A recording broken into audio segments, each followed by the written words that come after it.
Welcome class 8th. In today's class, students, in our previous class we have discussed about book exercises and short question answers, and today we will continue with long question answers.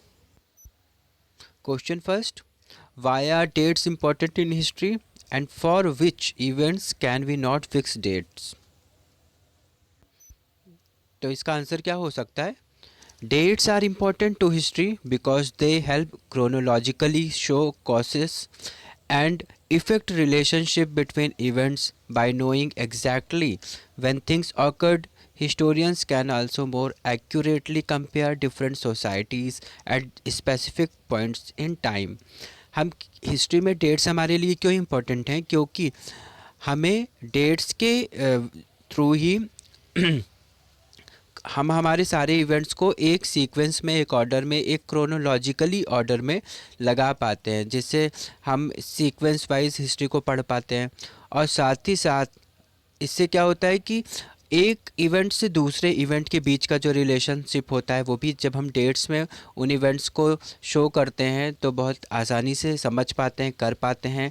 और कई बार हमें दूसरे तरह के same वैसे ही कुछ दूसरे जो इवेंट्स हुए उनके साथ कंपेयर करने के लिए भी डेट्स बहुत हेल्प करते हैं। अगर दो इवेंट्स हैं और दोनों को हमें कंपेयर करना है तो हमारे लिए तब आसान हो सकता है जब हम दोनों ही इवेंट्स के डेट्स को पता कर सकते हों और फिर हम उसको कंपेयर करते हैं। तो डेट्स बहुत ही ज़्यादा इम्पोर्टेंट होते हैं हिस्ट्री में हमारे लिए।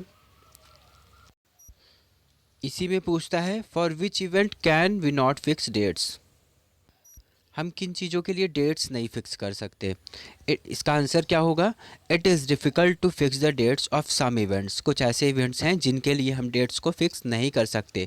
It is because some events do not take place in a day, it may take a month और year for particular event to take place. होता क्या है कि कुछ ऐसी चीज़ें जिनको होने में एक थोड़ा सा ज़्यादा लॉन्ग पीरियड लगता है, कुछ महीने, कुछ हफ्ते या कुछ साल लग जाते हैं। वो भी तो एक तरह का चेंज होगा जिसे हमें हिस्ट्री में पढ़ना है और उसके बारे में स्टडी करना है ना। लेकिन हम वो इवेंट या वो जो चेंज हुआ है वो किसी पर्टिकुलर डेट को नहीं हुआ है, तो उस इवेंट को के लिए हम किसी डेट को नहीं मान सकते हैं। तो इसके लिए हम क्या करेंगे? एक पीरियड को मानते हैं, एक ड्यूरेशन को मानते हैं। तो ऐसे चेंजेस जिनको होने में या ऐसा कोई इवेंट जिनको होने में एक लॉन्ग पीरियड लगता है, ऐसे इवेंट्स को हम डेट्स में नहीं फिक्स कर सकते बल्कि उन्हें हम पीरियड्स में पढ़ते हैं। It was a long drawn process and hence no date can be fixed for this development, है ना। तो समझ में आ रहा होगा कि इस तरह के जो भी लॉन्ग प्रोसेसेस वाले चेंजेस होंगे, कुछ भी इस तरह की चीज़ें होंगी, तो उसके लिए हम डेट को नहीं फिक्स कर सकते इस तरह के डेवलपमेंट्स के लिए, और बल्कि हम उसके लिए क्या, एक टाइम को, एक ड्यूरेशन को और या एक पीरियड को फिक्स करते हैं, डेट्स को नहीं। Question number second: what does colonisation mean, how did it affect India?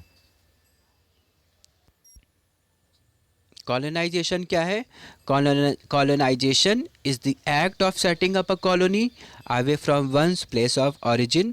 With humans, colonization is sometimes seen as a negative act because it tend to involve an invading cultural, establishing politically control over an indigenous population, है ना।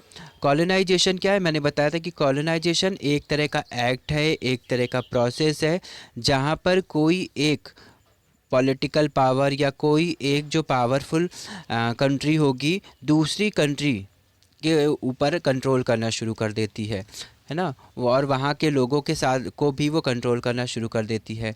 Colonisation negative act है कई बार, क्योंकि वो क्या show करता है, एक पावरफुल पर्सन के द्वारा जो वीक पर्सन्स होंगे उनको एक्सप्लॉइट करना, कई बार इस चीज़ को भी शो करता है। तो ये एक नेगेटिव चीज़ है या बुरी चीज़ है। कॉलोनाइजेशन में वो जो पावरफुल पर्सन होगा या वो ग्रुप या जो भी हमारी कंट्री है जो एक बाहर से आई है और यहाँ आकर वो कंट्रोल करना चाह रही है, वो हर वे में कंट्रोल करना शुरू करती है, पॉलिटिकली, इकोनॉमिकली, सोशली, कई बार हमारे कल्चर पे भी वो इफ़ेक्ट डालती है, और इस प्रोसेस को हम कॉलोनाइजेशन कहते हैं। अब कॉलोनाइजेशन का इम्पैक्ट क्या पड़ा इंडिया के ऊपर? Colonisation had a severe impact on the Indian traders and merchants. Indian markets were fully captured by the British and heavy taxes were imposed on the export of Indian products in the outside market. In this way, the market for Indian goods were losing popularity and Indian traders and merchants faced heavy losses. जब colonisation हो जाता है तो मैंने बताया कि economically भी control करना शुरू कर देते हैं उस कंट्री को जहाँ पर कॉलोनी बनाई गई है. तो हमारे इंडिया में जब ब्रिटिश का राज आया तो उन्होंने जब यहाँ पर कॉलोनाइजेशन हुआ तो उनका इम्पैक्ट हमारे ऊपर क्या पड़ा?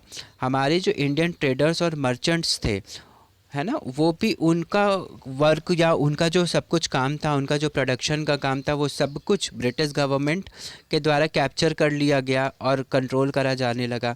साथ ही साथ पर बहुत सारे हैवी टैक्सेस भी ब्रिटिश ने लगाया, क्योंकि ब्रिटिश यहाँ पर तो बहुत सारे इनकम कमाना चाहती है, बहुत सारा अर्निंग करना चाहती थी. तो बहुत सारे टैक्सेस इम्पोज करे गए एक्सपोर्ट करने पर, बेचने पर, है ना. और इसी तरीके से क्या हुआ कि हमारे इंडियन गुड्स जो थे, इंडियन प्रोडक्ट्स थे, उन्होंने अपनी पॉपुलैरिटी को खोना शुरू कर दिया और इंडियन ट्रेडर्स और मर्चेंट्स बहुत ज़्यादा प्रॉब्लम्स को फेस करना शुरू कर देते हैं. और यहीं से कमज़ोरी आ जाती है हमारे इंडिया के अंदर, है ना. जब हमारी कंट्री इकोनॉमिकली वीक होना शुरू कर देती है, यहीं से हम और ज़्यादा कंट्रोल में आने लगते हैं ब्रिटिश गवर्नमेंट के, और हमारे सारे पावर्स धीरे धीरे हम खो देते हैं. नेक्स्ट क्वेश्चन क्या है? Identify the different sources available for studying modern Indian history. Where are they preserved? कहाँ पर प्रिजर्व्ड हैं? मैंने बताया था मॉडर्न इंडियन हिस्ट्री को जानने के सारे जो हमारे पास रिकॉर्ड्स हैं वो नेशनल आर्काइव ऑफ इंडिया में प्रिजर्व्ड हैं. अब मॉडर्न इंडियन हिस्ट्री को जानने के सोर्सेस कौन कौन से हैं? तो जिनमें हमारे पास मॉडर्न हिस्ट्री के लिए सबसे पहला जो सोर्स है वो है administrative records. Official records of British administration are some important sources of modern Indian history. The British maintained strict control over administration and ensures that all administrative actions were well documented. This practice created an administrative culture of memos, noting and reports. क्या था कि British government चाहती थी कि हर तरह के जो भी वो वर्क कर रही है, कुछ भी जो इंस्ट्रक्शन दे रही है, कुछ भी जो नए लॉज और एक्ट्स लगा रही है, उसको वो बहुत ही वेल डॉक्यूमेंटेड फॉर्मेट के साथ शो करती थी, लोगों के पास तक पहुंचाती थी. और उनके जो एडमिनिस्ट्रेशन से रिलेटेड या कुछ भी जो सारी चीज़ें होती थी वो सब कुछ वेल डॉक्यूमेंटेड था, सब कुछ रिटन होता था. और यही सारे रिकॉर्ड्स हमें उस टाइम के हिस्ट्री को जानने में बहुत सारा हेल्प करते हैं. सेकंड सोर्स क्या है हमें मॉडर्न हिस्ट्री को जानने का? वो है सर्वेइंग. ब्रिटिश गवर्नमेंट ने अपने टाइम पर बहुत सारे तरह के सर्वेस कराए थे. गवर्नमेंट क्या चाहती थी? वो चाहती थी कि जिस कंट्री को वो रूल करने जा रही है, या एक तरह से हम कह सकते हैं कि वो यहाँ के रिसोर्सेज को यूज़ करना चाहती थी, तो उसके लिए सबसे पहले उनके लिए जानना ज़रूरी हो जाता है कंट्री के रिसोर्सेज की अवेलेबिलिटी पर, कंट्री को प्रॉपरली जानने पर. जिसके लिए उन्होंने क्या किया, कंट्री का, हमारे इंडिया का एक डिटेल्ड मैप तैयार कराया जो कि 19वीं सेंचुरी में कराया गया. इनके अलावा रेवेन्यू यानी टैक्सेस को प्रॉपरली ले सके, कंडक्ट करा सके उन सारी चीज़ों को विलेजेस में, टाउन्स में. तो उसके लिए उन्होंने क्या किया कि सर्वे कराए टोपोग्राफिकल बेसिस पर, सॉइल की क्वालिटी के बेसिस पर कि किस तरह पर किस जगह पर किस तरह के सॉइल्स अवेलेबल हैं और कहाँ पर किस तरह की कमर्शियल क्रॉप्स के लिए का स्कोप ज़्यादा है, जहाँ पर बहुत अच्छे से प्रोडक्शन हो सकता हो, है ना.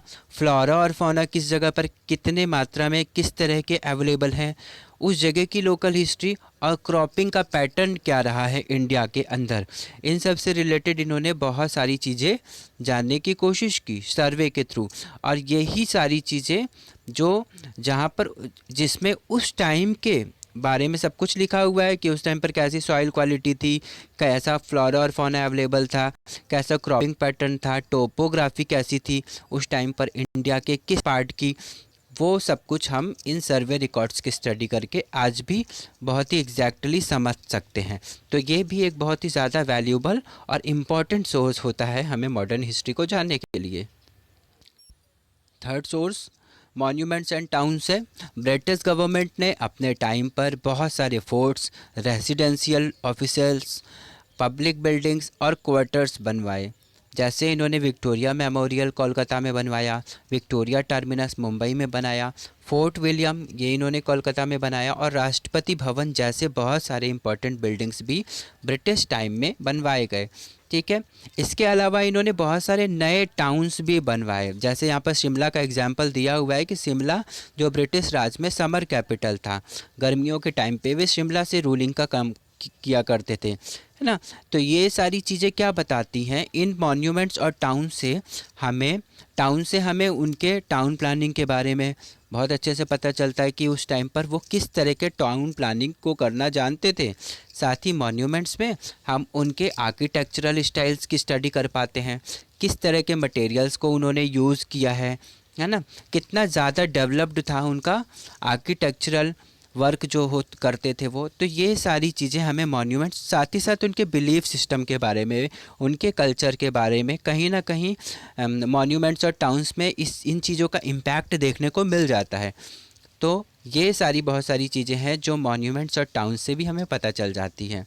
तो ये मेन 3 सोर्सेस हैं हमें इंडियन मॉडर्न हिस्ट्री को जानने के लिए। नेक्स्ट क्वेश्चन क्या है हमारा? नेक्स्ट क्वेश्चन है what was the role of media during the British period. British period में मीडिया का क्या रोल था? मीडिया का role, the media was started after 1860s and played a very important role in educating, convincing and mobilising people in terms of spreading the nationalist and patriotic ideas. Media ने क्या किया उस time पर? जैसे print media की शुरुआत हुई, मैंने बताया था कि प्रिंट मीडिया के आ जाने के साथ ही मैसेजेस का स्प्रेड जो हो रहा था वो बहुत तेज़ी के साथ हुआ था।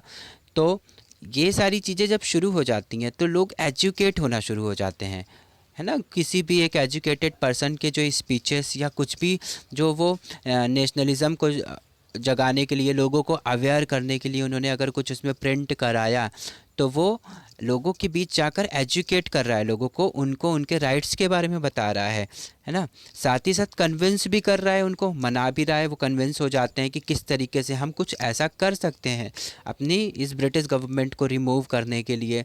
और मोबिलाइज़ करने का काम भी करता है, लोगों को एकजुट करने का काम, यूनिटी बनाने का काम, एक ग्रुप क्रिएट करने का वर्क भी मीडिया कर देता है। तो इस तरीके से क्या हो जाता है कि नेशनलिस्ट और पैट्रियोटिक आइडियाज़ स्प्रेड होने शुरू हो जाते हैं जब मीडिया की शुरुआत हो जाती है। न्यूज़पेपर्स, रेडियो के प्रोग्राम्स और मैगजीन्स, नॉवेल्स के थ्रू ये सारा काम हो रहा था। British time and literary working was various purposes and plays a major role in India during British period.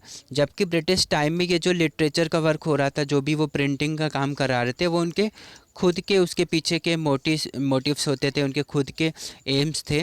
लेकिन कहीं ना कहीं उन सारी चीज़ों ने हम लोगों के लिए भी, इंडियंस के लिए भी बहुत ज़्यादा हेल्प किया। तो इस तरह से पाते हैं कि मीडिया का स्टार्ट हो जाने के बाद, मीडिया का इंट्रोडक्शन हो जाने के बाद इंडिया में बहुत ज़्यादा इम्पैक्ट पड़ा हमारे इंडिया के ऊपर भी मीडिया का। So student, these are the some answers of chapter 1 history, understanding modern Indian history, and in our next video we will start our next chapter. Till then, take care and have a nice day.